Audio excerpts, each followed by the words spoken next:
All aboard for the transcribed premiere production, The Cruise of the Paul Parrot, that thrilling, exciting story of the sea. In our last adventure, Johnny and Sue, with First Mate George Wainwright and old Peg-Leg Dickon, hid in the secret compartment Alteste had used and listened to a very startling conversation between Alteste and the owner of the ship Paul Parrot, Ezra Grange, in Grange's cabin. In that conversation, every bit of the mystery was cleared up. The map Ezra Grange has and the true purpose of the cruise of the Paul Parrot is the key to a very valuable mineral vein on a small South Sea island, and half of this map really belongs to Johnny's father. Alteste has wanted this map. That's why he has caused so much trouble. And now he threatens to reveal Grange's plot to cheat young Johnny if Grange will not let him in as a partner. When Grange refuses, Alteste produces a gun, and at that moment, Captain Dalton, who has heard everything, demands entrance to the cabin. Grange realizes his plot has been discovered and opens the door while Alteste plans to shoot Captain Dalton as he enters. However, Captain Wainwright hurls Dickon's wooden leg at Alteste and knocks the gun out of his hand. A great struggle ensues in which Dalton knocks out Grange, but Alteste suddenly grabs a knife, seizes Sue, and threatens to stab her if he is followed. The men all stand back at wit's end while Alteste is retreating into the secret passage back to the hold and carrying Sue with him. Blow me down. Our hands are tied. We can't follow the lubber into the hold. He might harm little Sue. Well, I'm going to save Sue, and I'll have her free in 10 minutes. Wait a minute, lad. You'll only be hurt trying to outwit Alteste, and you'll put Sue in greater danger. Don't worry. I won't let Alteste see me. I'll be careful. Avast, Roy. What do you suppose the lad means to do? He can't do anything, George. He's just excited. He likes little Sue. You can lay to that. He's probably just gone on deck to think up some boyish plan. Captain Dalton. Mr. Grange is coming, too. Well, after that blow you gave him on the chin, Roy, I'm surprised he didn't stay asleep a lot longer. Oh, where am I? Oh, so I'm here. Yeah, I remember. You've gotten us into a pretty reef, Grange. Oh. If you hadn't tried to help that swab Alteste, your sister wouldn't be in danger now. My sister? What's happened to her? Where is she? And where's Alteste? Alteste grabbed her and rushed down the passageway. We couldn't follow her. He'd have used his knife. You mean that scoundrel has Sue in his hands? Good Lord, we've got to get her free. You should have thought of that before you hooked into Alteste's dirty game, Grange. Oh, what have I done? If anything happens to Sue, it'll be... Oh, what can we do? What do you suppose he's going to do to her? Well, my guess is that he'll camp in the hold and keep Sue as a protection. He'll probably be wanting us to set him a sea in a boat with some provisions. And not until then will he free the girl. That's my guess, too, George. We'll have to go down in the hold with a white flag and offer him protection until he hands Sue over to us. Pardon me, sirs, but he can't stay there below forever, or he'd starve. Not much chance of that, Dickon. Since we know that Red Mulhooley was in this plan with him, Red must have kept him well supplied with provisions when he hid below in that secret passage. He'll still have enough to last him for some time. But for heaven's sakes, give him anything he wants, anything to save Sue. It seems to me, Grange, you're bloomin' soft-hearted all of a sudden. Up to now, nobody's life has meant much to you, and your scheming, cheating plans of getting money. Oh, I know. I deserve all you can say about me. I guess I deserve that blow, Captain. I realize now what a fool I've been. But nothing matters now that Sue's in trouble. She's very dear to me, and we've got to speak to Alteste and talk terms. I'm glad to hear you talk like that. It brings back some of my faith in men.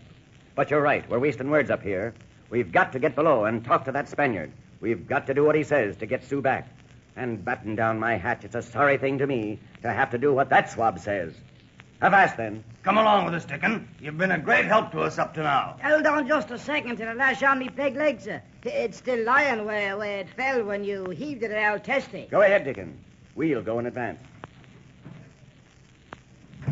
We'll head right for the hold. Down here along the companionway. Nothing can happen to Sue. We can't let it happen. I know, Mr. Grange, that you're at your wit's end about your sister. But there's one thing I want to make clear. We know all about this cruise now, and we know all you had planned. We know the reason for every list of port, you might say. Well, you're still the owner of the ship, Paul Parrot, and you've the right to say about her. You're to say what's the purpose of the cruise and where she goes. But from now on, as captain, I'm true master of this ship. What we're to aboard, how everything's run above or below deck, I'm to say that. I'm to be true master of this ship from now on. Is that understood, Mr. Grange? Yes, Captain, you're right. As skipper, that's your duty. I know my place from now on.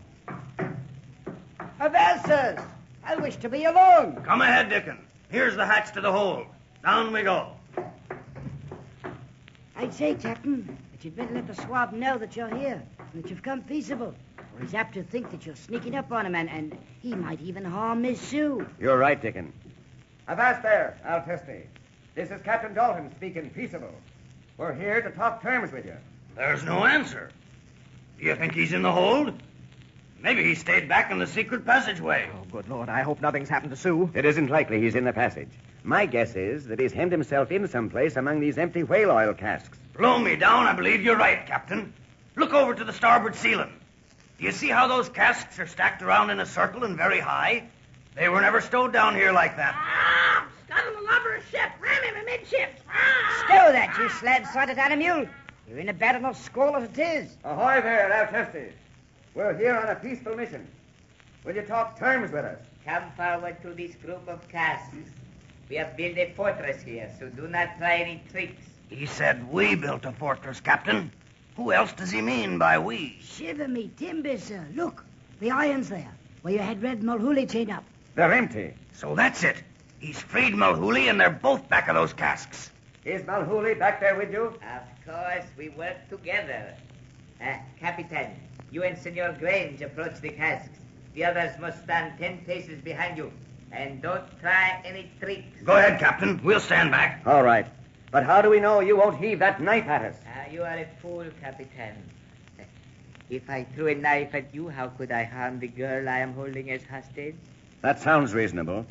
Avast then, we're here. Now, what do you want us to do before you return the girl unharmed? You must outfit a whaleboat with a month's provisions in case we are sometime at sea. You must pile all weapons aboard the ship in the bow, and you and all the crew must stand in the stern. You yourself must lower the boat with Mulhooley and myself and the girl in it. The girl? What do you mean? You will also supply us with an empty cask. As soon as we have been set afloat, we lash the little lady to the casks and set her in the sea. Then you can pick her up and take her aboard. Of all the outrageous plots that I ever... Careful of your tongue, Senor Grange. You have nothing to gain by it. Very well. We'll do whatever you say. But understand this, Altesti. The girl must be returned unharmed. I assure you she shall be. If you doubt about her now, you may see her. See? Look, he's lifting her above the casks. She's waving. Sue, are you all right? I'm fine, Ezra. You and Captain Dalton mustn't worry about me. Just do whatever you think best. All right, Sue. Very well, Altesti. We'll do as you say. I hate to do this, you bilge scum, but our hands are tied. There's nothing we can do. We'll have the whaleboat ready in 30 minutes. You are very sensible, Capitan. Much more sensible than I thought. One more condition. When we go above, Capitan, you must walk ahead of us, right before us. I do not trust your fists. You strike quickly and very well, as my companion here, Senor Mulhooley, can attest. Stow that.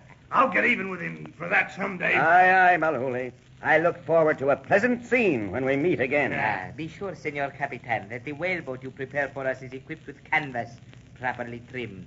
We shall need a sail, for we will wish to leave you in quite a hurry. Blaster, you think of everything. Very well. Wainwright and Dickon, come here. You heard the conditions this swab Altesti has set for us. Aye, sir. We'll have to comply in every detail. I'll remain here until they come out of their hiding place. Then I shall walk before them, just as they said. It's bloomin' dangerous. The lubber can stab you in the back. I'll have to take that chance. Don't turn around, sir. Something bloomin' funny is happening to one of those casks on the top row, over where Altesti's voice was coming from. What do you mean? It's rocking very slowly to and fro, and it's always moving further in. Blow me down. What could that be? Suffering whitefish. I know, Captain. Johnny went away from the cabin ahead of us. I'll lay you that he's stowed away in that cask, and he's losing his balance. I think, sir, that if Johnny is in that cask, he knows what he's doing. Boil me and blubber, the cask is ready to topple over. I've got to look. Avast, there it goes, falling inside their stockade. What is it? How did that fall in that I'll chest? his knife, and if you step forward or turn around to me, I'll jab it into your back. Come on, rush the casks. It's our one chance. Why, you little heron frightening me with the dirt. I'll show you count on it. Oh! Who hit me with a stake? Oh! Johnny, watch out! I'll show you. Heave the casks aside, men. Oh, Johnny! Look out! You've reached the end of your rope, Mulhooley. Stow me in the briny. Look, there's Johnny beating him over the head with a piece of that cask, and Sue standing behind him with a knife. And Altesti's lying on the floor, out, dead to the world. Stand aside, Mulhooley. We've got you. You win. I give in. It was all his idea. I wouldn't have hauled a girl. What are you going to do with me? What usually becomes of mutineers and murderers, Red? I knew it. I knew if I cast it with that snake, I'd swing in the end. I knew it. Wainwright, take him away and put him back in irons. Then lash Altesti here. I think it'll be quite a few minutes before he wakes up, though. Sue, thank heaven you're safe. Oh, Brother Ezra, I'm so glad it's all over. And a braver pair of young ones than her and the lad I've never heard of on land or sea. Johnny, you've got the courage of the best of men, and you can lay to that. I had to do it, Captain. It's a miracle you weren't hurt when you fell with that cask on top of Altesti. Oh, I just got a couple of scratches. Avast, lad, how did you ever do it? Well, I just sneaked down here in the hold, behind all these casks. And those two men were so busy piling up casks to make that stockade, they never even heard me. Then, while they were talking to you, I climbed up the casks. I always was good at climbing trees back on the farm, and I knew none of the casks had lids on them.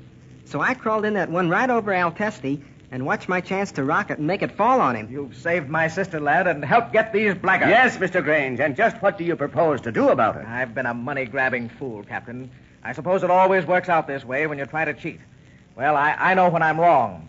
I bought Ezekiel Kipp's interest in that treasure map, and as outfitter of the cruise, I suppose I'm rightfully entitled to half the minerals we find. But so help me, the other half goes to Johnny Robbins. Mr. Grange, thank you. Oh, Brother Ezra, you're a darling. Now, Sue, watch out for my cravat. You're mussing me all up. Mr. Grange, you've come through like a real man. We all make mistakes, and I'm proud to shake the hand of a man who admits his mistakes and makes them good. Thank you, Captain. And from now on, it's bend on all canvas for the island in the South Sea, which is to be our goal. Blow me down. This is a happy time for all of us. I've not felt so good since I caught me first whale. Ah, smooth sailing ahead. Smooth sailing from here on out. Ah!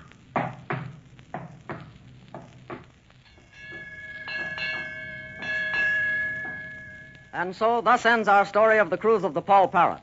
With Altesti and Mulhooley caught at last, with Johnny Robbins in for a large share of a great treasure, with Mr. Grange coming through like a true honest New Englander, and with Captain Dalton in full command of his ship, all's well.